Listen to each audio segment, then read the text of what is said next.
Come, let us explore why ancient monks revealed that stress is a gateway to wisdom.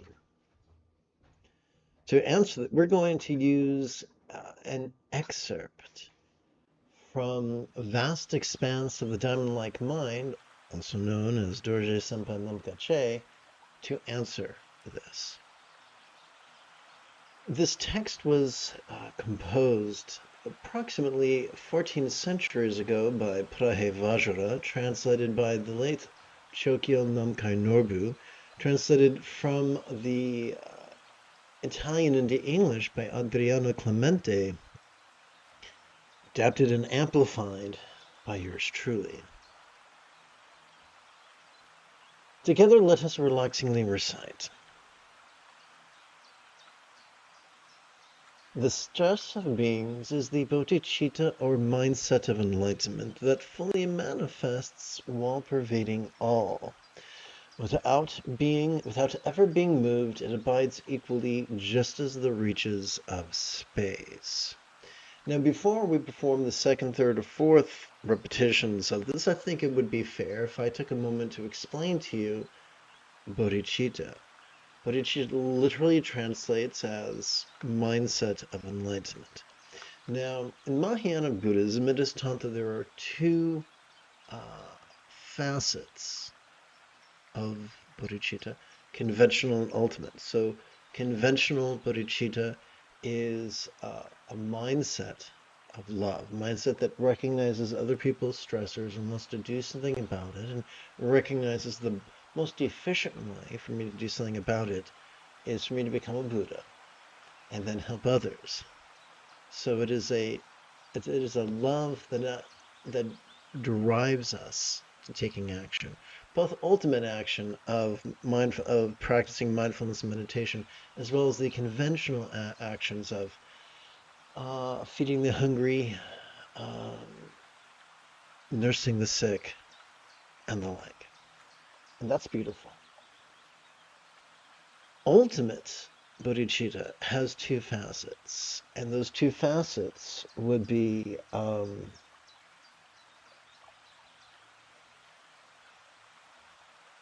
mindfulness and meditation, which are the gateways to conventional reality and ultimate reality. So let us explore how this works.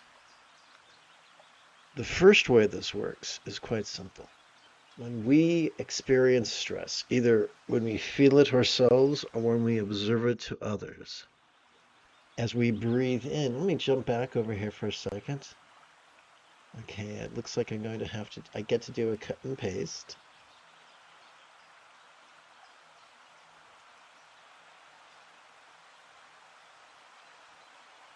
Here we go.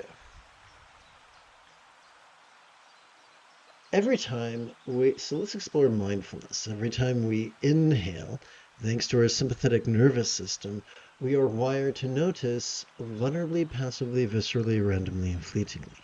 As such, we can notice sights, sounds, sensations, flavors, scents, and the like. In addition, we also notice the full spectrum of human emotions, intentions, thoughts, memories, and imaginings.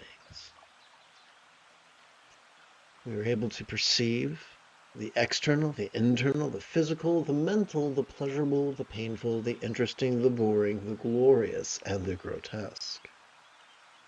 So there are many avenues in which we can perceive our own stress and other stresses. Now, let's explore meditation. Every time we exhale, we are wired, thanks to our parasympathetic nervous system, to both physically relax and mentally release. When we do that, we calm our amygdala, which is the seat of anxiety and aggression, and automatically stimulate the anterior cingulate gyrus. This doesn't really show up very well in this diagram.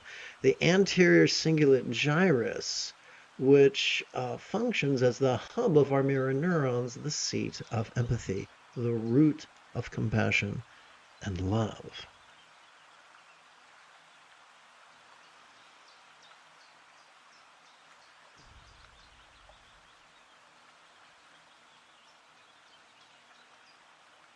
So when it comes to the conventional aspect of bodhicitta, the very act of noticing and releasing in harmony with our inhalations and exhalation feeds our empathy, which is fabulous.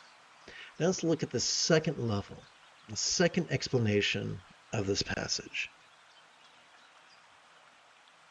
Stress is compelling. We have evolved to have a dynamic response to stress, to our stress, and if we're healthy, to other stress as well.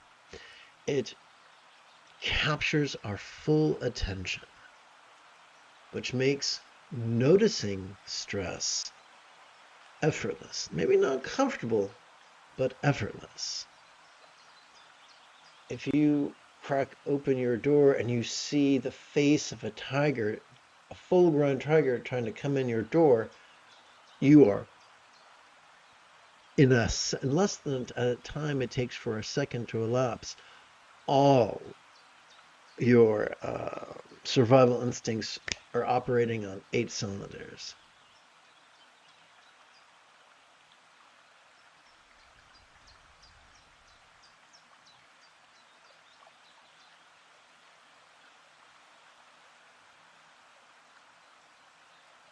Every time we exhale, thanks to our parasympathetic nervous system, we're wired to relax and release. So no matter how intense that stress might be that we noticed during our inhalation, every time we exhale is an opportunity to at least fractionally release. And that increases the wisdom of letting go.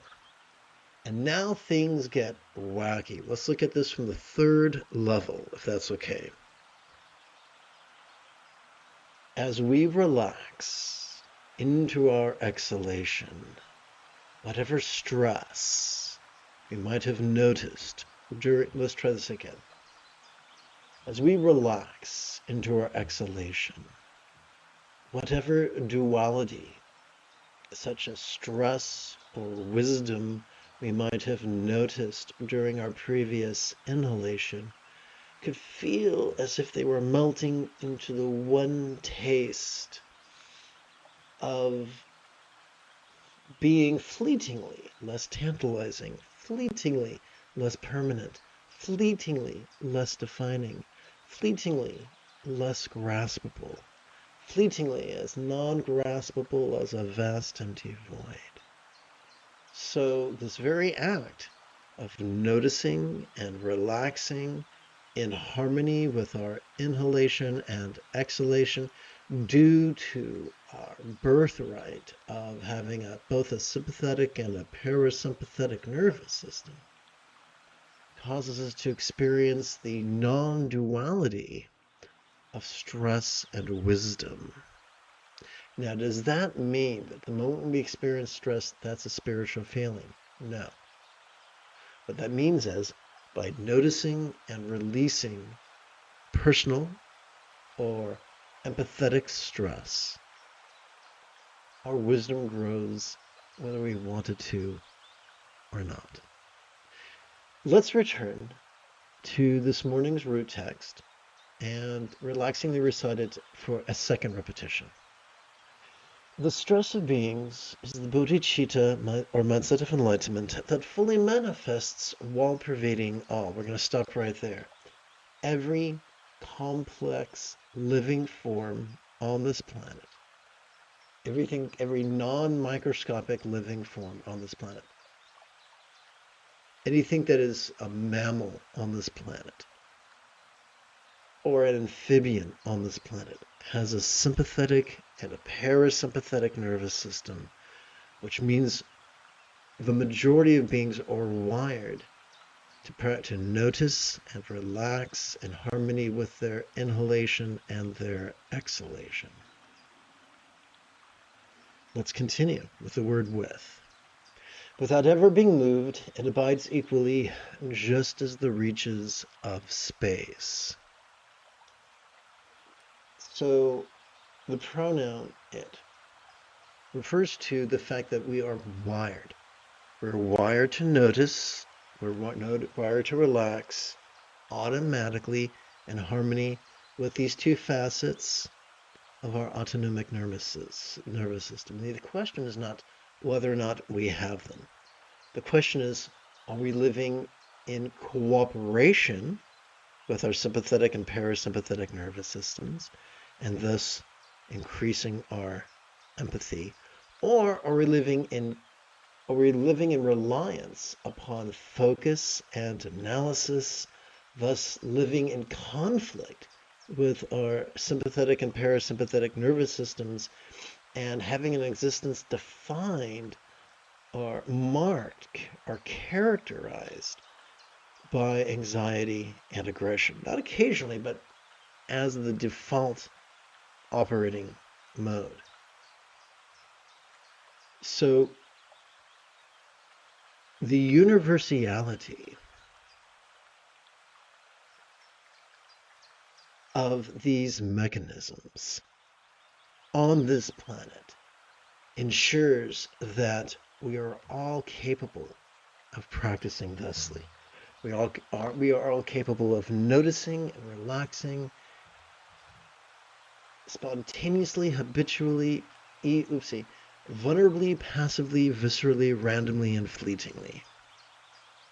So now that we have a good bead on what this means, let us relaxingly recite it 2 more times.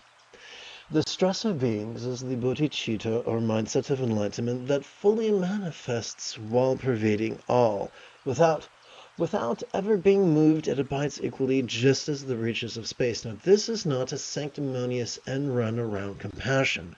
We don't cross our arms and say, well, I'm not going to help some neighbor who's been in an accident and who's bleeding out because that stress is good for his meditation practice. No.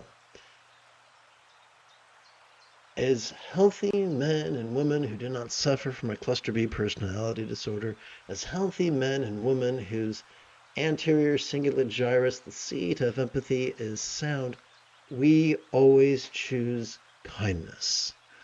50% of the Buddha's Eightfold Path pertains to loving kindness.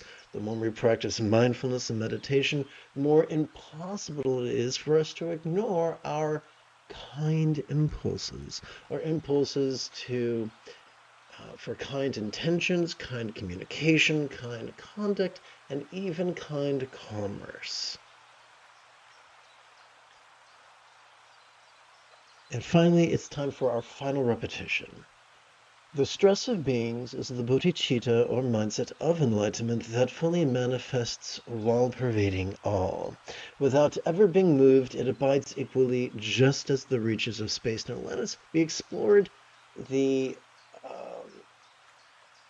sanctimonious end run. Now let's explore the superstitious end run. This is not a call for blind faith. We cannot believe our way to nirvana because belief is grasping. It's grasping at thought and it's grasping at emotion, often at the same time. The path of the Buddha, the path of meditation, is the path of the wisdom of what? Letting go.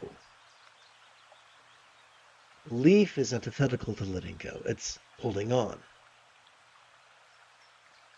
Now, for those who may be listening who are familiar with the Christian New Testament, in the 13th chapter of the book of Corinthians, first book of Corinthians, there is a love chapter, and it talks about, in my youth, I'm going to paraphrase, I thought as a child, I acted as a child. In my adulthood, I put away childish things. In the context, that's not a random statement. It's part of a thesis. It's an essay supporting a thesis that children have blind faith, adults have love.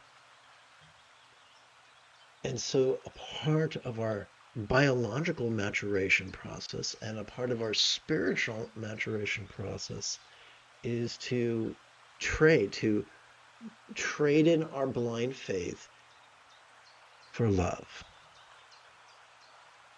So it's not our job to believe that stress is the mindset of enlightenment. It's our job to notice and release, and as we do, we will explore viscerally certain non-dualities, that the causal relationship of stress to the wisdom of letting go is so profound that metaphorically they can seem non-dual. Having completed this morning's opening lesson, let's shift gears. It is General Leia Organa's Saturday morning. Come, let us meditate like a Jedi after approximately 30 seconds of housekeeping. This is the Dzogchen Lama Jigme Gyatso of the Buddha Joy Meditation School. For more than 30 years, I have harnessed my autistic special interests as well as my ADHD hyper-focus to spend about 8 hours a day, almost every day, studying, practicing, mastering, and reverse engineering the teachings of each school of meditation so that I can become your personal nerdy, neurodivergent guide to nirvana. Welcome, my friends, to Meditate Like a Jedi, which is made possible due to the generosity of viewers just like you. Let us turn our attention to the latest iteration of very easy meditation practice text, or sadhana, if you're nasty. Together. Whatever comes, may all beings notice, relax and flow. Whatever stays, may all beings notice, relax and flow. Whatever goes, may all beings notice, relax and flow.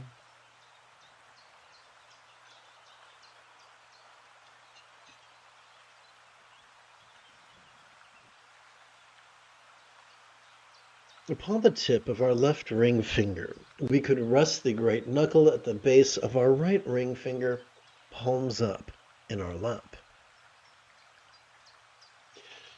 Doing so could gently invite our real or imagined subtle energies to automatically coalesce at the navel region of our mid-abdomen. What is the most efficient way for us to cooperate with both our sympathetic as well as parasympathetic nervous systems? Easy.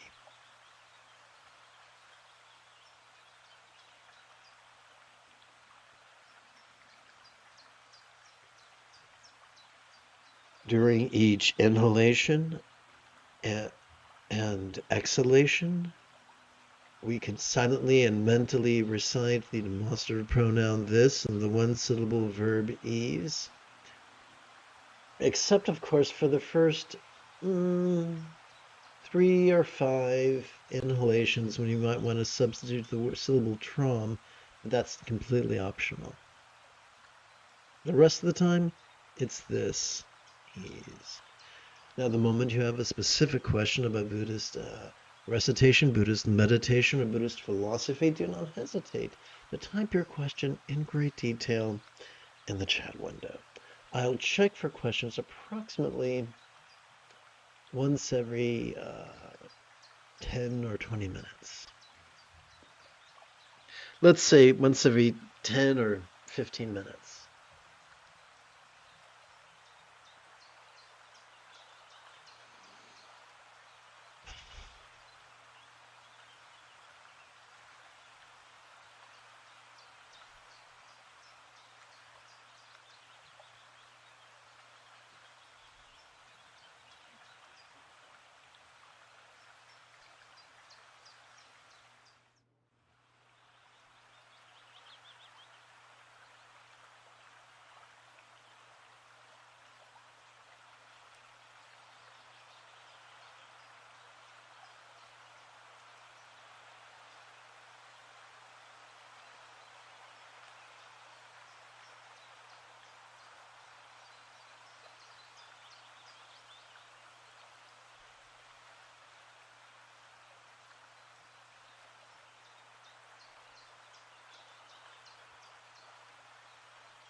On the tip of our left middle finger, we could rest the great knuckle at the base of our right middle finger, palms up in our lap.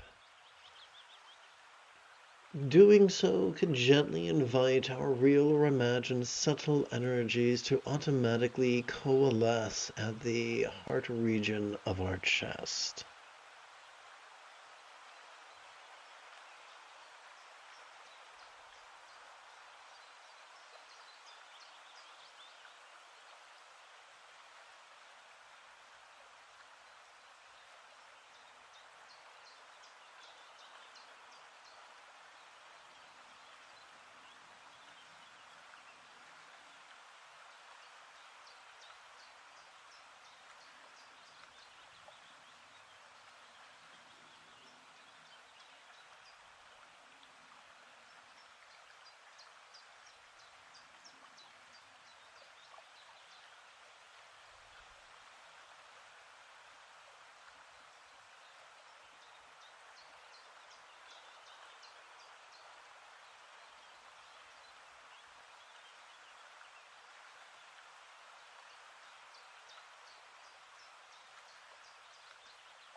During each inhalation, we can silently and mentally recite the demonstrative pronoun this. During each exhalation, we could silently and mentally recite the one-syllable verb ease.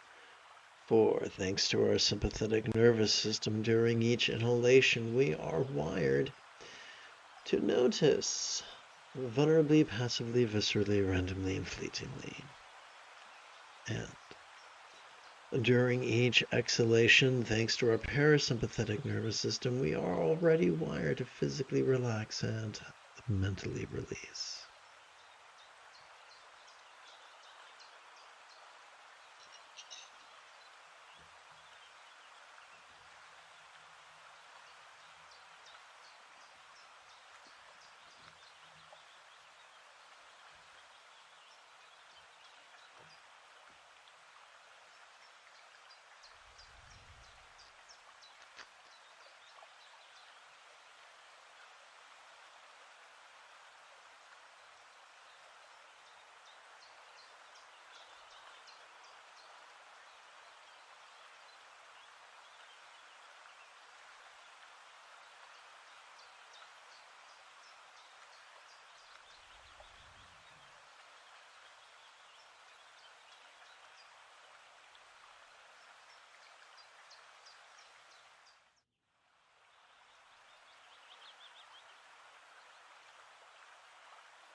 So the style of breathing we are using during this particular set is chest-oriented breathing.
We come to the final third of this morning's group meditation, so by all means, let's make this count.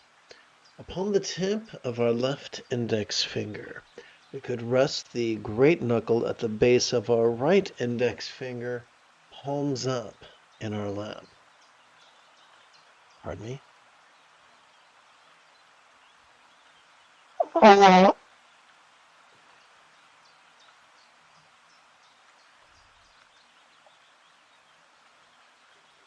Doing so could gently invite our real or imagined subtle energies to automatically coalesce at the crown region of our head.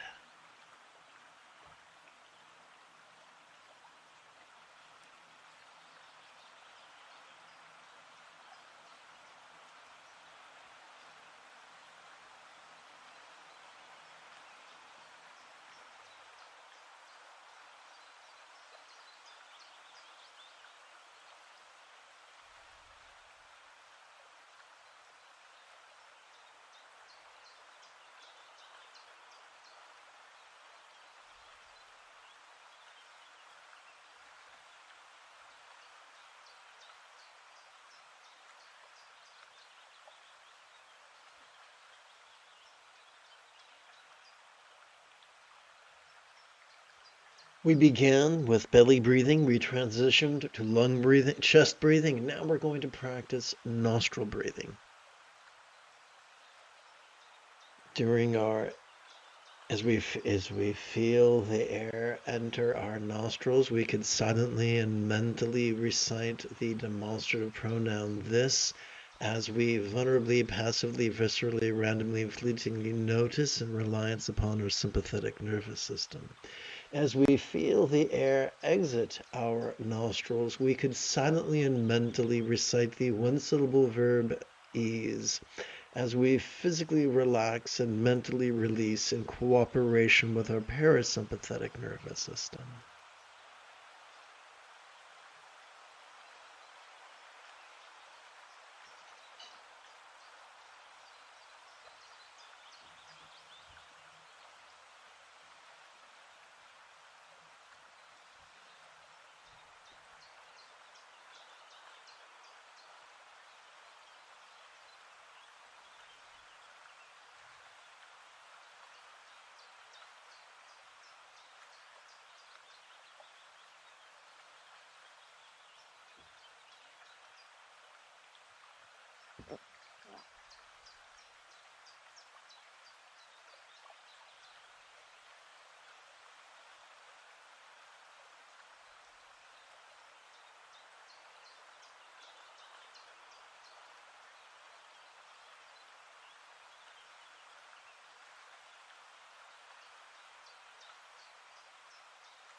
You have taken your first step into a much larger world.